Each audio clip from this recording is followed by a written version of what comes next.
మంత్రి అంబటి ప్రచార కార్యక్రమాలు వినూత్నంగా సాగుతున్నాయి.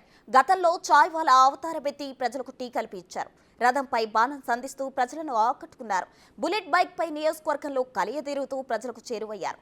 సంక్రాంతి వచ్చిందంటే అంబటి సంబరాలు అంతా ఇంతా కావు. సంక్రాంతి పండుగ రోజు నృత్యం చేస్తూ అలరించడంతో ఆయనకు సంబరాల రాంబాబు పేరు సార్థకమైపోయింది. ఇటీవలే మహిళా దినోత్సవం రోజు మహిళలతో కలిసి బుల్లెట్ బైక్ పై ర్యాలీ కూడా నిర్వహించారు.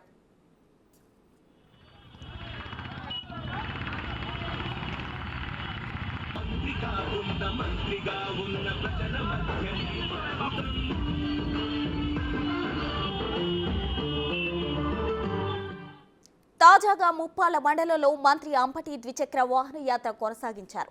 ఈ నెల 10న మేదరమెట్లలో జరిగే సిద్ధం భారీ బహిరంగ సభకు ప్రజలు పెద్ద ఎత్తున హాజరు కావాలని పిలుపునిచ్చారు. బుల్లెట్ బండిపై చక్కర్లు కొడుతూ స్థానికులను పలకరిస్తూ వైసీపీ నేతలో కొత్త జోష్ నింపుతున్నారు మంత్రి అంబటి.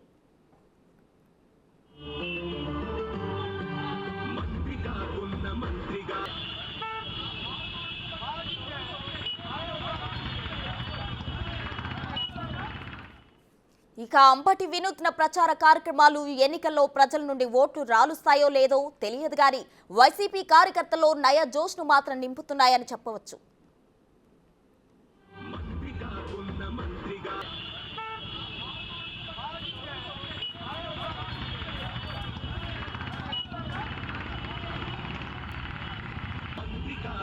మంత్రిగా ఉన్న ప్రజల మధ్య